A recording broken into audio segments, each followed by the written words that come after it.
Thank you very much. I would like to thank the organizer for kindly inviting me to share some thought about the legal aspects of data control. I don't like very much this title. I was forced to choose this one. I prefer this title. Law is nothing without technology. I think it is more attractive.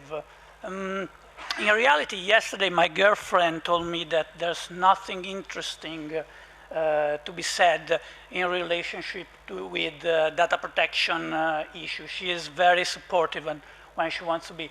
And so I want to talk about the three big questions of our life. I would like to talk about who are we alone, and what's good and what's bad. And walking this way, I will stumble on some concepts like identity, private identity, public identity, what we call a reputation. And after that, I will take into account the concept of, the legal concept of trust and privacy as control, privacy as a human right. And after that, I will try to explain with a table of legal values the data protection regulation and the traditional data privacy regulation. It's not the same, even if there are many concepts in common. So, who are we? I don't use a qualitative approach, no philosophy here, no religion. We are among engineers, students that want to become engineers, legal experts, lawyers, so I must be concrete.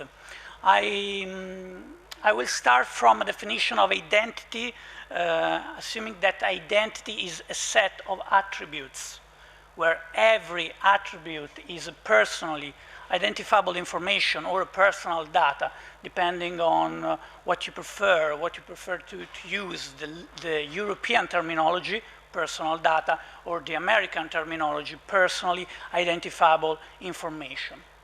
And to explain this definition, I will make a little quiz, who I am if.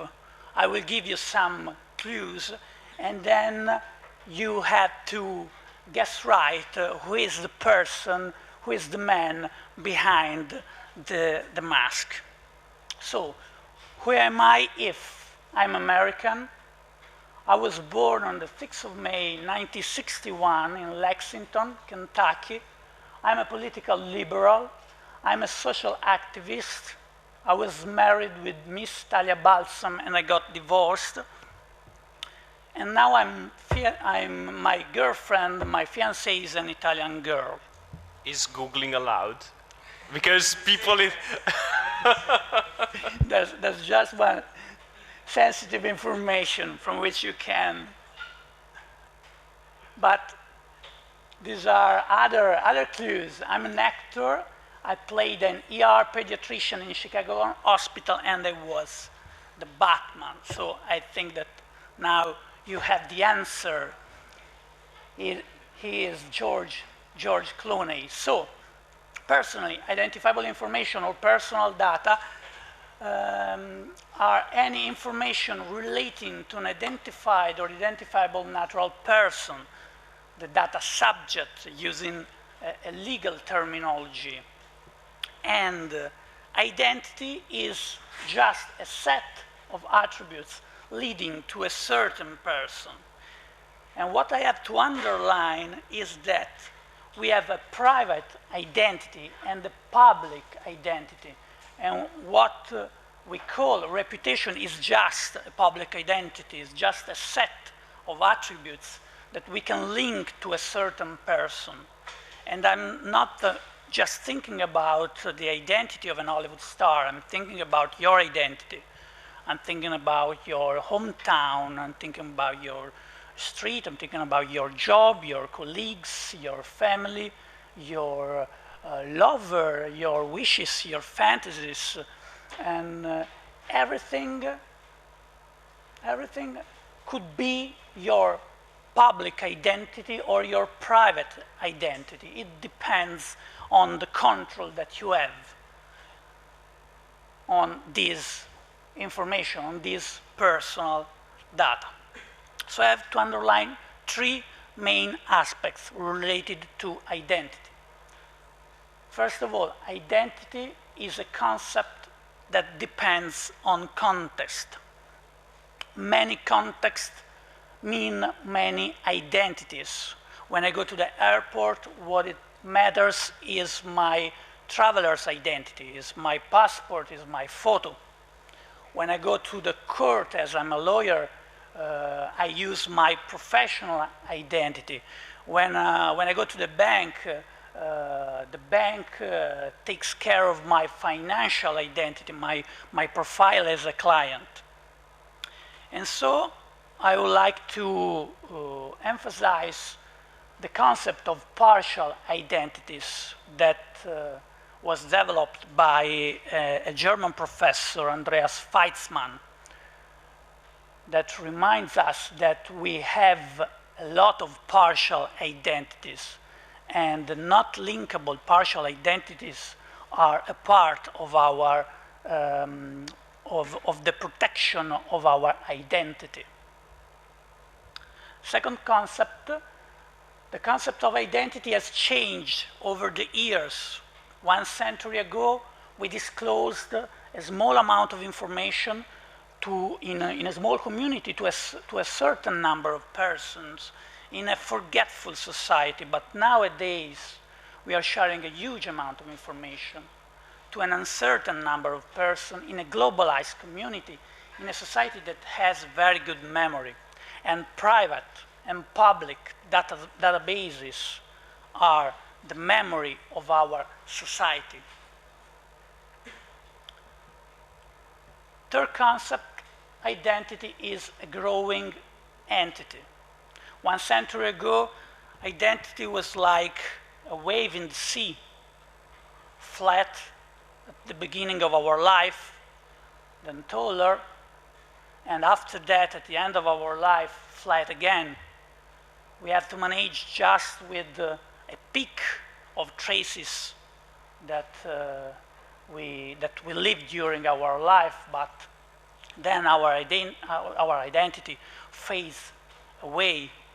But nowadays, identity is like a wall. It's like a wall because every personally identifiable information, every personal data is like a brick. 1 brick, 2 bricks, 3 bricks, and we are building a wall, an identity that is like a wall with 2 faces.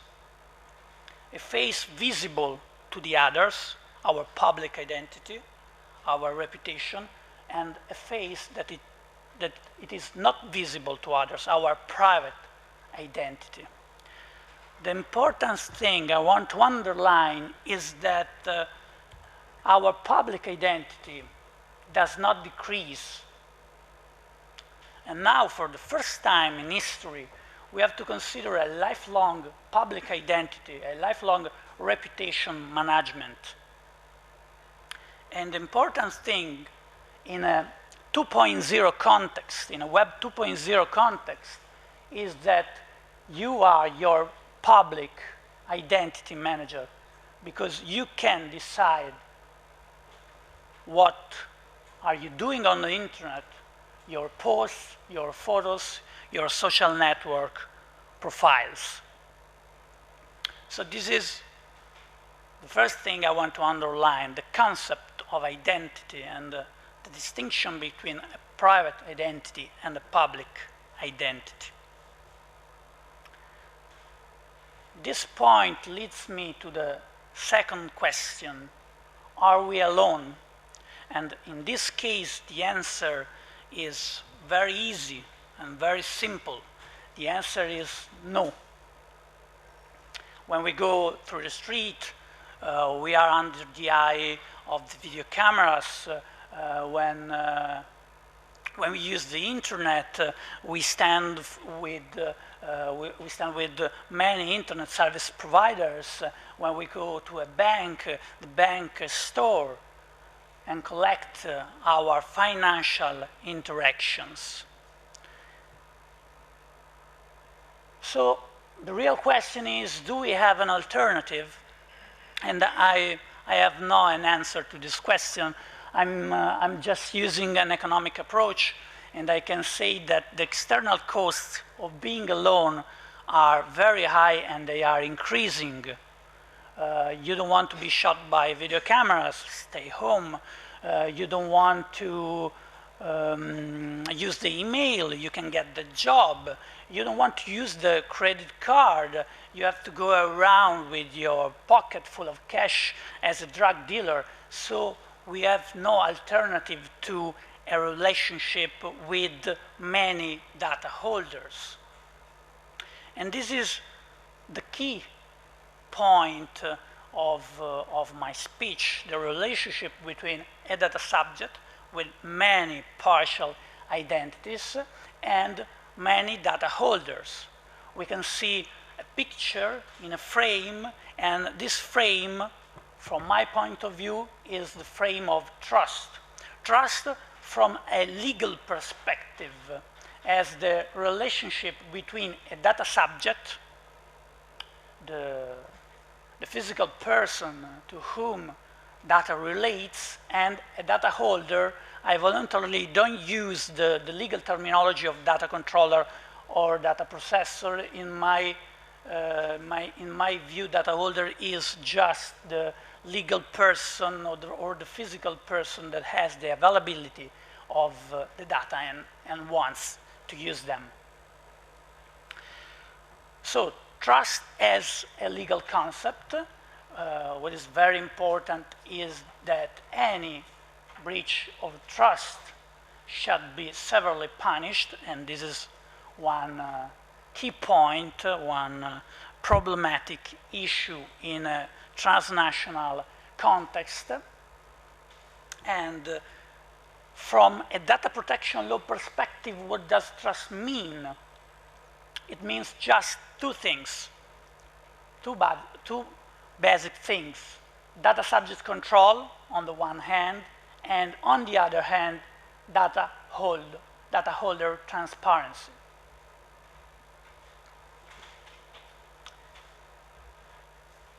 We know that the most fundamental definition of privacy is privacy as control, a definition provided by Alan Weston, and we can read in the lower part of this slide.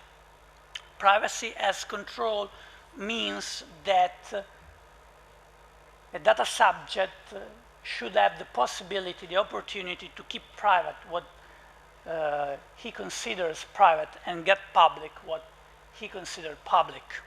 So the key word in this case is expectation.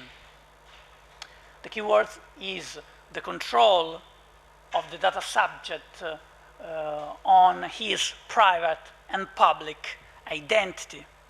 And so we have the holy trinity in this field: privacy or private sphere, identity, and reputation.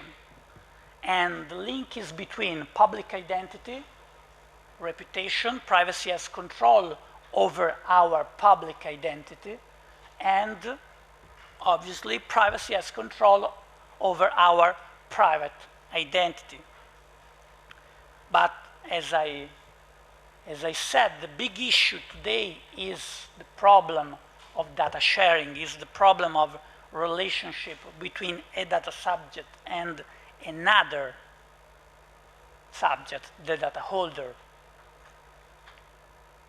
And we used to consider the privacy issue as related to a general and individual right, something that is not related to any relationship or to any link to other persons.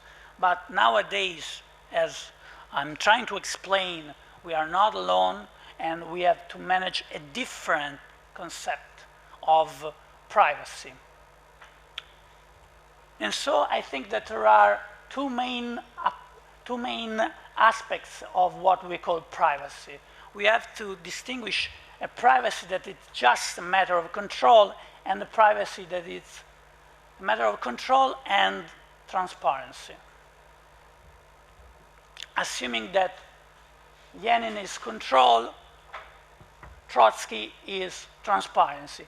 And we have to keep these things together. And at the end, it's just a matter of freedom. Autonomy within a society, the main point of privacy as control, and autonomy within a relationship, that it is the main aspect of transparency. So the last question and my experiment to explain the difference between traditional data privacy regulation and data protection law. And so I want to use a very easy to understand table of legal values using just a few words, just 6 words. Data subject and data holder, and I got you the definitions. Good and bad, and from this basic and childish distinction we have to derive, we have to consider the legal consequences and opacity and transparency.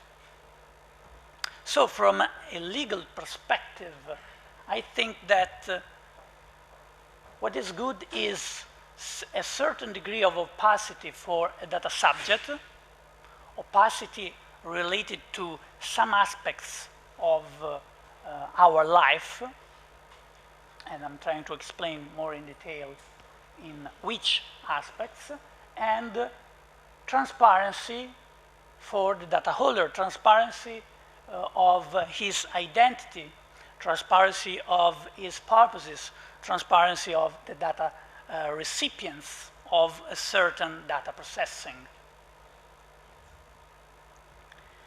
From the data subject perspective, it comes the data privacy regulation, the traditional data privacy regulation. And from the data holder perspective, we have the data protection law as we know it so far. So let's get started from the data subject perspective, what I call the traditional data privacy. The problem is that I have to increase opacity for the data subject, and I have to avoid transparency. And I'm talking about the Transparent Society, a book of David Breen, related to the horrible perspective of a citizen completely transparent to the power, to economic or political power. So this is the basic rule for traditional data privacy. Privacy as a human right.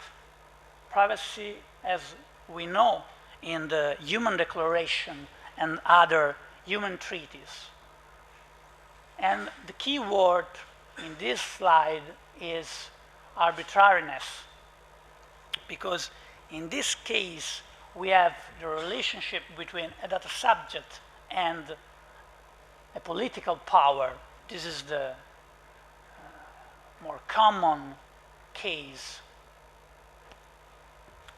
But as I'm a lawyer, I have to turn the role upside down in some cases.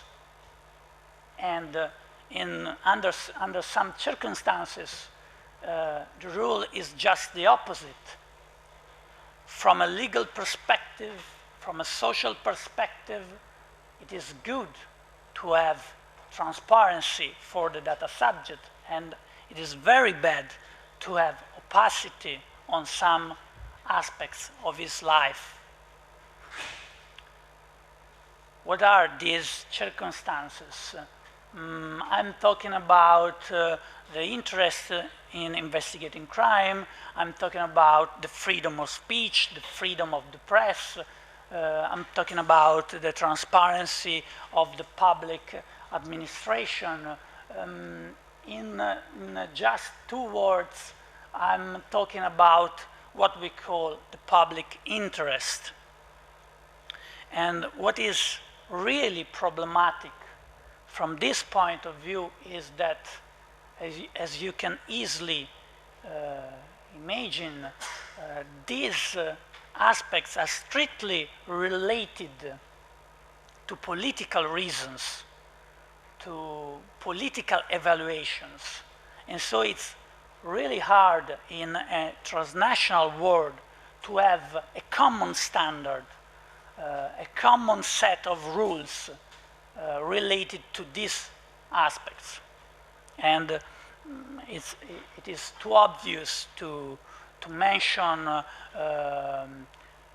Libya or Turkey or China or other countries that can choose the way to a public interest, to a claim for a public interest in a manner that is not fair. So this is a clear trade-off between the right to opacity of a person, the right to opacity in some places like home or hospital, in some context as a family, or in relationship to some means of communication as phone. The right to opacity from one side, and from the other side, the interest in transparency. It's a very difficult trade-off, and we have a lot of sentences, we have a lot of legal documents related to this issue. But I have to say that the right to opacity is clearly a human need. It's the right to have a second chance. It's the right to delete our mistakes and try again. And so it is very important, and we have to consider another important legal issue, the time factor related to this trade-off. The right to oblivion. After a certain amount of time, the right to opacity of a person prevails to the interest in transparency. And so another important issue related to the traditional data privacy, related to the press, related to the freedom of speech, related to the discussion of the ideas, is the right to oblivion that at some point fades away any interest in transparency. It's a really difficult issue, and we are facing a lot of legal cases related to this rule, related to the exception to this rule, and related to the right to oblivion. So I try to explain what is the traditional data privacy law, and I'm trying to explain right now that the traditional data privacy law is something different from the data protection law, from what we, generally speaking, call privacy, because privacy is a very wide concept that we use in related to every aspect of our life or something like that. But to understand the data protection law, I think that it's most important to start from the data holder perspective, because we can easily understand all the legal duties that the data protection law requires. First of all, our table of legal values. We need, from the data holder, we need transparency, and we consider bad opacity. And in general, data protection law is just a set of fair information practices provided by a certain data holder. The data subject is not the focus of this regulation. That it's quite strange from my point of view, because we use the word privacy and we think about privacy as control, but data protection law is focused on something else. It's focused on some fair information practices. And we can distinguish two main sets of rules: transparency before and transparency after. And we can see all the rules of the data protection regulation. Transparency before. The first set of rules is what I call CAP limitations, collection, use, and purpose limitations.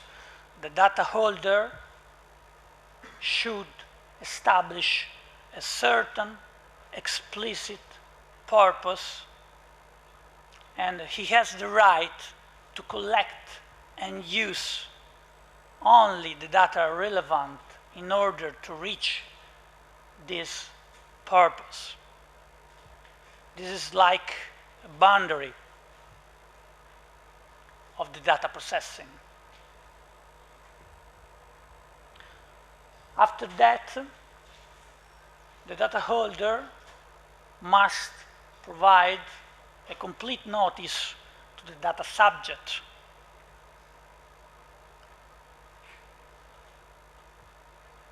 Who I am, what are my purposes, and what are the data recipients.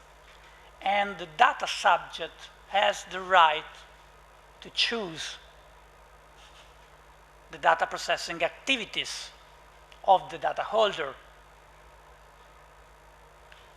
This is what I call transparency before, and these are the basic principles, the basic rules that we have to apply in a data processing context. Then we have the transparency after, that it is the right for the data subject to access, correct, and in some cases delete the data. I've said some cases because the right to deletion is one of the most controversial topics in the data protection law. But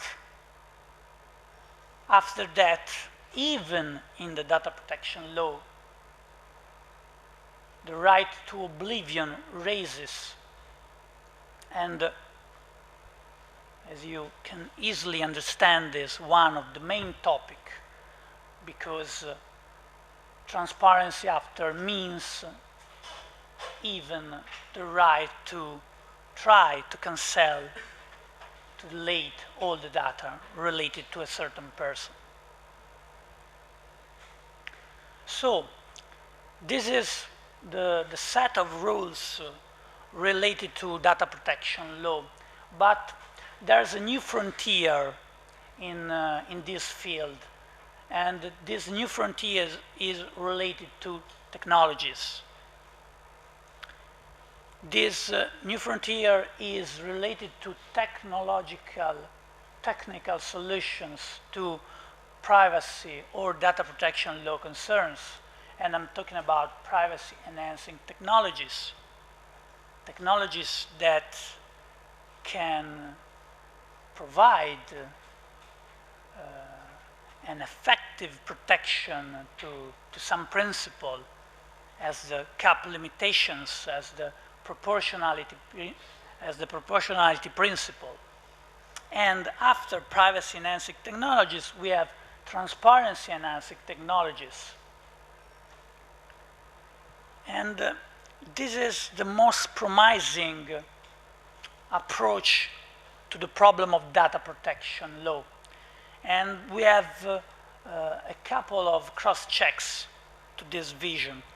First of all, what we call privacy by design, that is an idea developed by Anne Cavokian, the Privacy Commissioner for Ontario in Canada, that is based from information technology as privacy-enhancing technologies.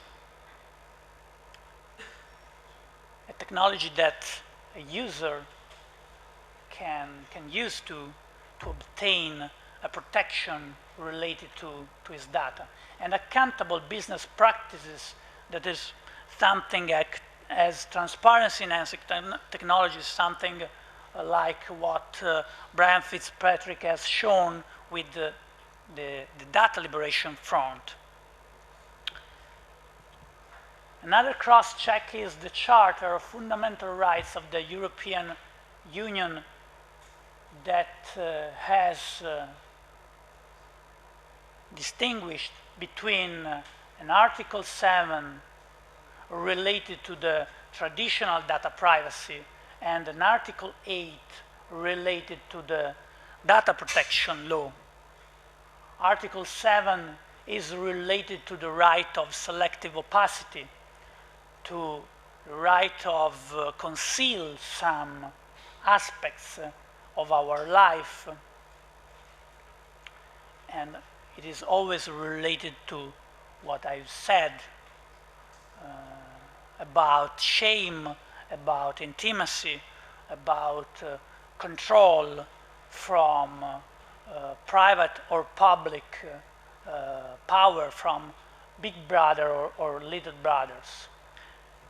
And it is something different what we can read in the Article 8 that is based on transparency after and on transparency before and transparency after, the set of rules that aims to increase the transparency of the data holder activities.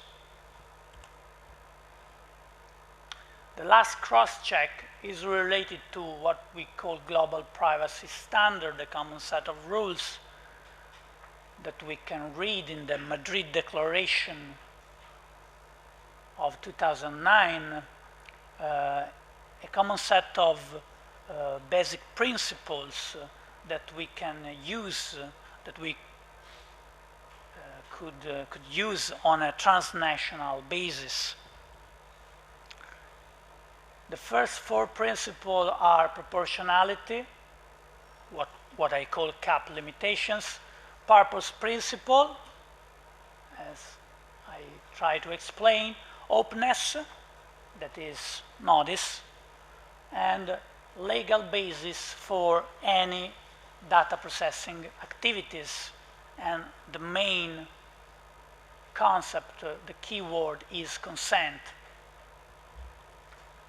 The other four principles are security safeguards, data quality, the right to access to a data, the participation principle, and accountability, that is probably the most problematic issue.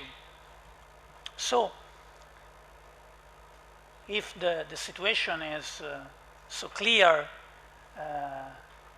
probably we have to consider data protection law or data privacy issues as not relevant or not complex, but there are a lot of issues that are still open.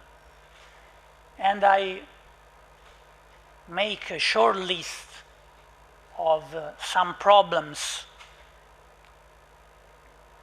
and we have not a solution or an answer, or just topic on which we are discussing. Law enforcement is the first one because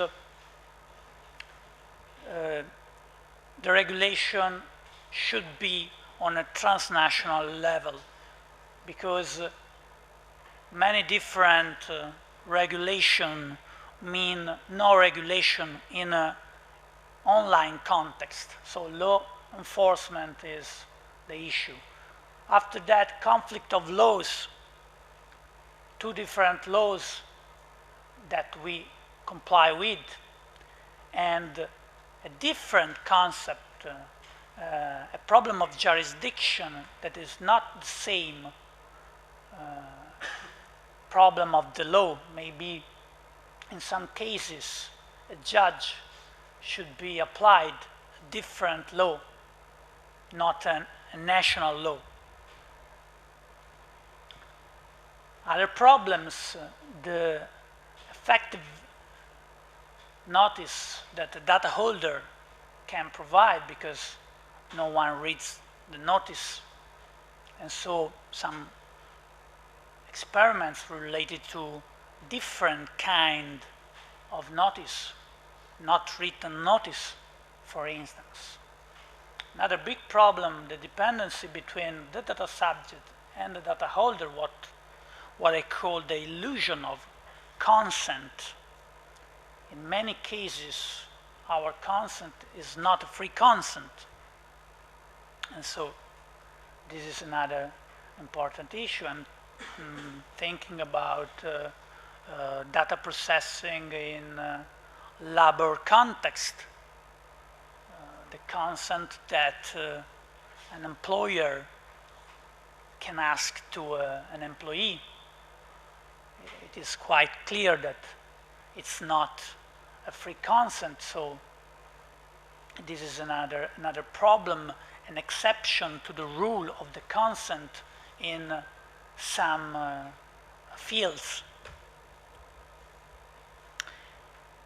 The problem of control, we have told about privacy as control, but who can guarantee that a statement is what go into action? This is the problem of the law enforcement from another perspective. And the last one, but I think the most important, we can really appreciate privacy or data control when we lose privacy or data control. And this is what I call the price of privacy, identity, and reputation as a common set of concepts. Every concept is strictly related to the other, as I try to explain. So these are, from my point of view, the open issues that have not a solution,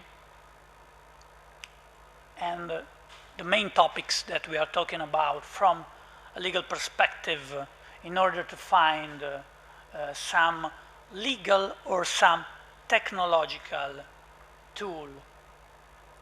And this is why I prefer the title, Law is Nothing Without Technology, because probably a technical approach to some kind of problems is more effective than a legal one, just if we think about the problem of law enforcement. So it is more effective to start from the bottom, from a technical approach, than asking for a legal protection from the top that maybe we can't have for the reasons that I try to explain.